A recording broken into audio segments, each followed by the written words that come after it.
ការមកត្រួតពិនិត្យនេះគឺវិគៀកនឹងការសម្រាលទៅហើយទោះបីថាយើងមកដល់នឹងរៀងយឺតតិចក៏ដោយប៉ុន្តែក្រុមគ្រូពេទ្យនៅសម្ភពរោគមានការសហការគ្នាបានយ៉ាងល្អជាមួយនឹងគ្រូពេទ្យខាងផ្នែកក្រពីង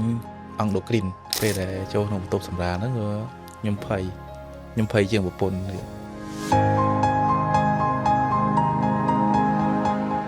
ខ្ញុំបារម្ភជាងគេគឺបញ្ហារឿងកូនហ្នឹងព្រោះដោយសារថា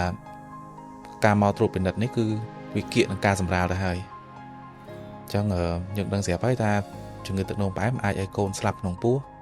អាចឲ្យកូនសន្លប់អាចឲ្យកូនខ្វះជាតិស្ករហើយនឹងអាចឲ្យកូនត្រជាក់ខ្លាំងទាំងអស់ហ្នឹងអាចធ្វើឲ្យកូនមានបញ្ហាអញ្ចឹងទោះបីថាយើងមកដល់នឹងរៀងយឺតតិចក៏ដោយប៉ុន្តែក្រុមគ្រូពេទ្យនៅសម្ភពរោគមានការសហការគ្នាបានយ៉ាងល្អជាមួយនឹងគ្រូពេទ្យខាងផ្នែកក្រពីងអង់ដូគ្រីនអញ្ចឹងគាត់ណែនាំបានល្អការព្យាបាលគឺគាត់ប្រាប់ពីរបៀបគ្រប់គ្រងរបបអាហារហើយនឹងការគ្រប់គ្រងជាតិស្ករបានល្អអញ្ចឹងរហូតដល់កូនកើតមកមានសុខភាពល្អទាំងម្ដាយទាំងកូនដោយសារពួកខ្ញុំមកទីនេះយឺតកាលពីកូនទី1ខ្ញុំបានកូនទី1គឺខ្ញុំបានមកតាមដាននៅទីនេះដិតដល់តាំងពីដើមទីមកអញ្ចឹងកំឡុងពេលដែលគាត់មានជំងឺទឹកនោមផ្អែមតាំងពីកូនទី1មកហ្នឹងគឺគាត់មានសុខភាពល្អប៉ុន្តែ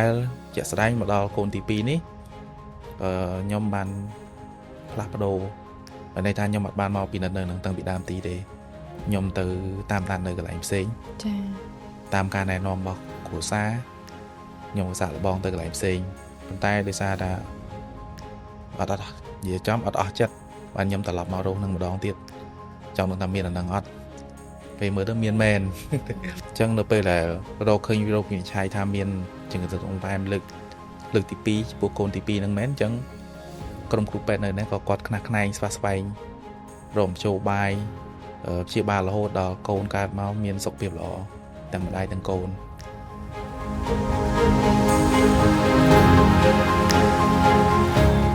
ពេលដែលចូលក្នុងបន្ទប់សម្រាលហ្នឹង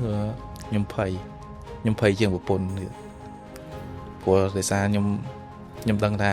ជំងឺទឹកនោមផ្អែមហ្នឹងគឺមានបញ្ហាប្រឈមច្រើនអញ្ចឹងមិនដឹងថាកូនខ្ញុំកើតមកហ្នឹងមានបញ្ហាអីអត់ទេប៉ុន្តែខ្ញុំទប់អារម្មណ៍ខ្លួនឯងហើយលើកទឹកចិត្តគាត់ប្រាប់គាត់ថាអត់អីទេរហូតដល់កូនខ្ញុំកើតមកយំងាហ្នឹងអារម្មណ៍របស់ខ្ញុំទាំងប្រហែលគឺស្រាក់ស្រាន